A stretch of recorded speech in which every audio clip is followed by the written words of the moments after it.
fellow movie buffs and film connoisseurs? It is your self-proclaimed cinema shogun here, welcoming you to the channel where we slice and dice through your favorite movies and TV shows with the well-edged samurai sword. And I just got done watching episode 5 of Loki, and I gotta say, this is probably the first episode that I kinda enjoyed. Overall, I found the show kind of lackluster, kind of a bit underwhelming so far. And we're on episode 5 now, so we only have one episode left. And it took all the way up until episode 5 for me to get some kind of enjoyment out of the show. But while I was watching it, I couldn't help but have this feeling like that there was a better show right there. Underneath all of this Sophie and TVA mumbo jumbo, there was a better show right there. I loved every waking moment that we spent with the boastful Loki and Kid Loki and Alligator Loki. Probably one of the standout characters, I don't want to say people, one of the standout characters of the Loki series so far is a freaking alligator that has no lines. But yeah, the old Loki was probably my favorite part of this episode.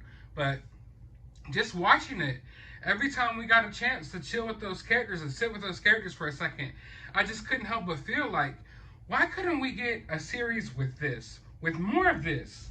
Less TVA talk, less talking around in circles about time and all this other stuff that doesn't make sense and contradicts each other and contradicts Endgame. Less stuff about all that and more time chilling with all these variants of Loki. Yet you took this show and you spent basically all of it focusing on this one variant, Sophie, which is the least like Loki out of all the Lokis on the show. Out of all the Lokis they showed on the show, Sophie is the one Loki that acts nothing like a Loki. Just like Loki says in the show, this one's different. Yes, there was a monologue in the show where for no reason, our Loki decided that he had to stop and talk about how great the female Loki was and how she's different and how she's the best Loki. And in this universe, in this, I guess, destructo realm, whatever the freak they call it, I don't even care anymore. But in like this end of days realm where all these Lokis are residing, none of them, not a single one of them, could beat this little floaty dragon monster, smoke monster thing, you know?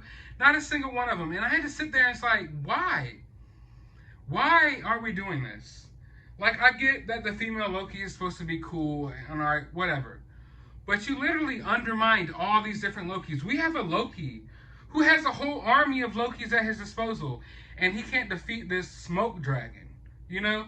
None of them could come up with a plan. But the only one who can, the only competent Loki of all of these Lokis, is the one female Loki, who comes to this world and thinks of a plan just like that. Just like that, she comes and defeats this dragon. Meanwhile, these other Lokis have been in this realm for who knows how long. And they're just stuck there. They just accept the defeat. They've just accepted the fact that they can't win and they can't beat this smoke dragon. And come on, this is the one gripe I had about this episode, and I overall kind of enjoyed this episode, was we had to go with the smoky hole in the sky villain again for no reason. For no reason. They just had to... They had to introduce that. And what is it with these superhero movies and superhero shows that there always has to be a hole ripping open in the sky with this, like, it's enough of it already. It's tired, it's boring, we don't want to see it. I did not want to see it in this episode. I could have dealt with something besides that smoke dragon. The stupidest thing that ever happened in this show. And a lot of stupid things have happened in this show.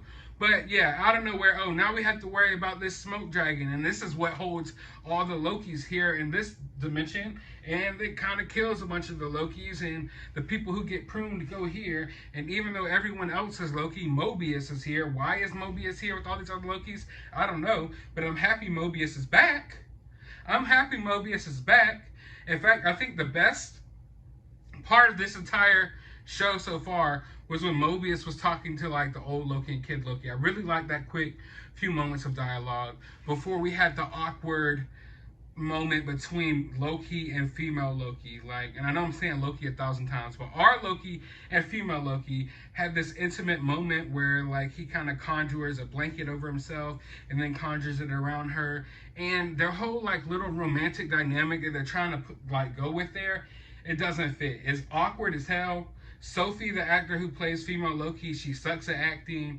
And the whole time it's like she's not picking up on any of the hints that clearly this Loki's kind of trying to come on to you a little bit or flirt with you or talk to you. And it's just the most awkward, I guess you could call it a love scene, because that's what it was supposed to be. And I'm sure the weird fangirls and fanboys on Twitter are geeking out over it, but it was freaking awkward. I gotta say, it was awkward. Also, Mobius, I mean, the female Loki just has a little thing with her already, so she could just take all of them to the TVA, you know, just like that. But for some reason, Mobius holds out until the last second, and then Loki, of course, doesn't go with him. Loki stands behind to be Sophie's sidekick. So that's what Loki is in the show. He very much plays it back throughout this entire series, and even in this episode, finally when things are happening, he's just following around female Loki like a little dog again. I mean, this show goes so far out of its way to undermine the Loki that we know's power and stuff. He's just following the female Loki around. He's following Sophie around. And it just makes no sense to me that why do we keep going with this same route? Like, we get it.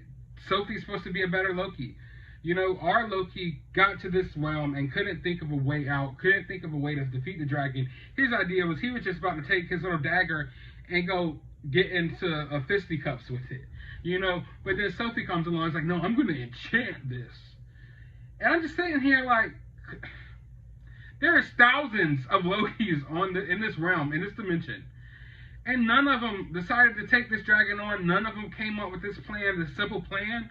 It wasn't an elaborate plan. It was just, oh, I'm going to enchant him. And then the other Loki's like, what? And of course, our Loki isn't capable of doing this at all. He's not capable of doing anything but standing around while Sophie displays her power. So the whole episode was basically that.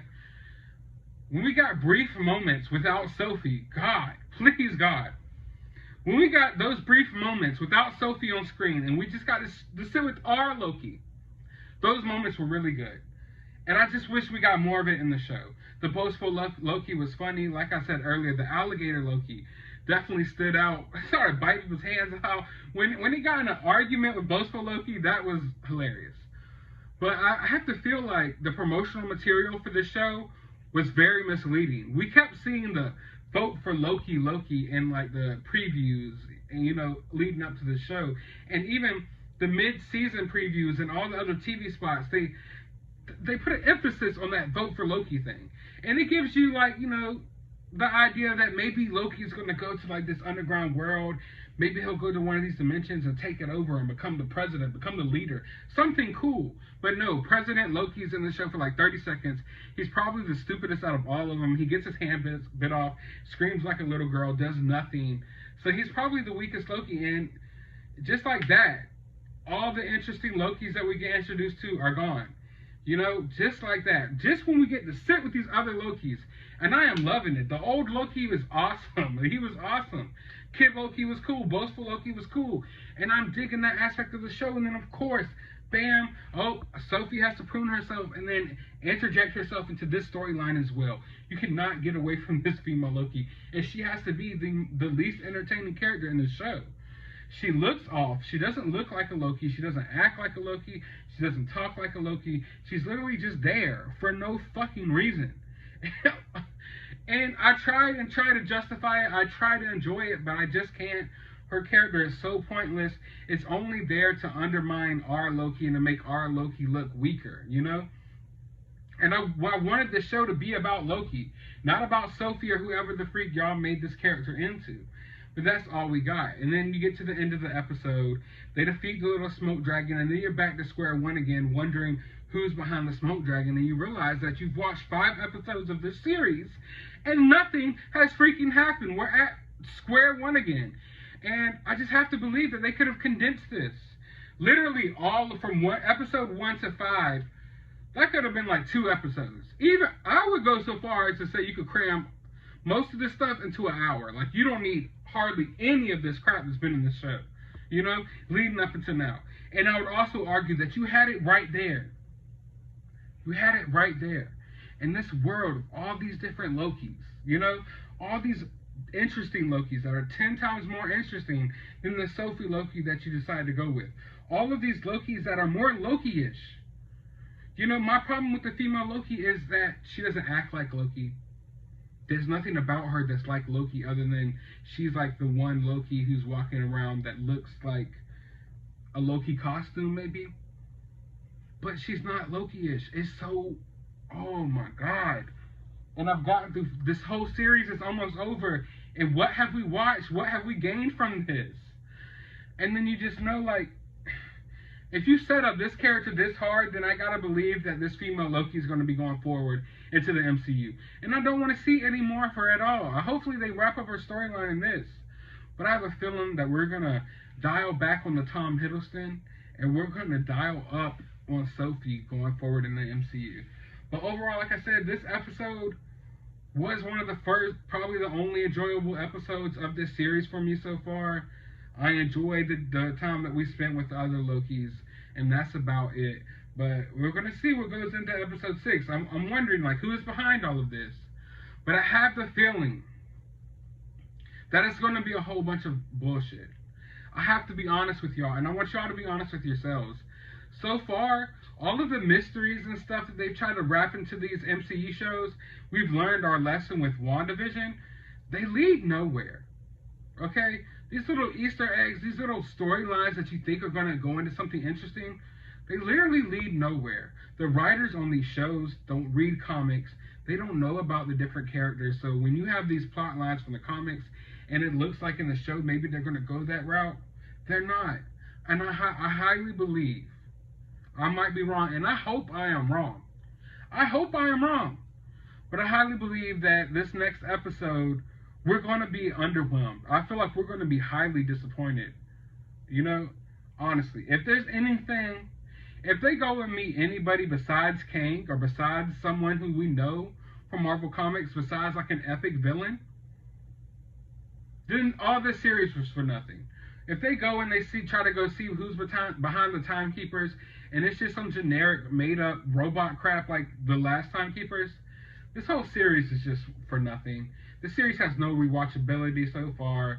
It's just been, I don't know, maybe episode 6 could tie it all in together and make it something, but we'll see. I'm hoping it does. But I want to know your thoughts about this episode down in the comments below. While you're down there, hit that thumbs up button, hit that subscribe button, and as always, find some time out of your day to go watch a movie.